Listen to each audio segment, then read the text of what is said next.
বঙ্গোপসাগরে ৫৮ দিনের মাছ ধরা নিষেধাজ্ঞা চলছে।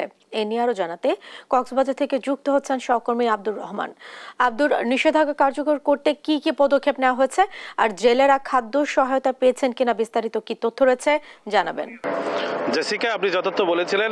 পর্যটন শহর কক্সবাজার এবং সমুদ্র শহরের জেলেরা এক মাস তাদের মৎস্য আহরণটি এক মাস এগিয়ে আনে তারা বিপাকে পড়েছেন বলে আমাদেরকে জানিয়েছেন। এবং আপনি যেমনটি জানিয়েছিলেন যে পার্শ্ববর্তী দেশের সাথে তাল মিলিয়ে যে তারা এক মাস এগিয়ে এনেছেন, এটা অবশ্যই তারা অত্যন্ত খুশি এটাতে, যে কারণ আমাদের বন্ধের সময় তারা আমাদের সমুদ্রের সময় ঢুকে মাছগুলো ধরে নিয়ে যেত।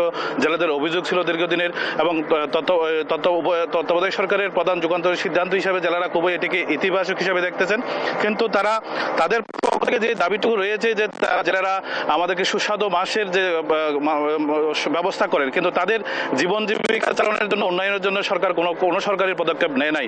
বিশেষ করে তারা যখন এই ২ মাস বন্ধ থাকবে, তাদের সরকারি সহায়তা অপ্রতুল, এবং সরকারের পক্ষ থেকে যেটা দেওয়া হয় সেটা তারা সঠিকভাবে বন্টন হয় না, এবং যারা পাওয়ার তারা পায় না, যারা যোগ্য নয় তারা পেয়ে থাকে। এবং এটাতেও নানা ধরনের অনিয়ম এবং অব্যবস্থাপনা রয়েছে।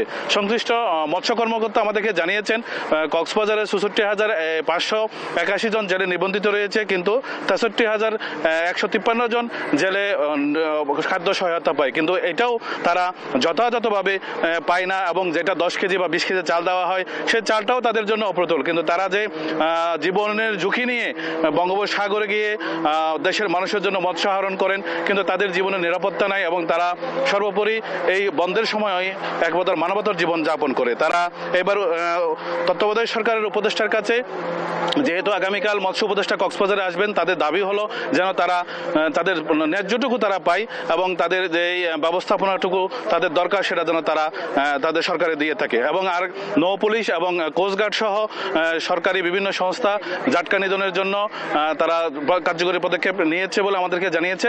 এবং সর্বশেষ যেটি, এটা হলো যে মৎস্য উপদেষ্টার কক্সবাজার ভ্রমণের মধ্য দিয়ে কক্সবাজারের মৎস্য শিল্পের উন্নয়ন হবে, এই আশায় করেছেন জেলেরা এবং কক্সবাজারবাসী। এইটা ছিল কক্সবাজারের সর্বশেষ। জেসিকা। রহমান, আপনাকে ধন্যবাদ। দর্শক, ৫৮ দিনের মাছ ধরা নিষেধাজ্ঞার বিষয়ে আমাদের সহকর্মী জানাচ্ছিলেন।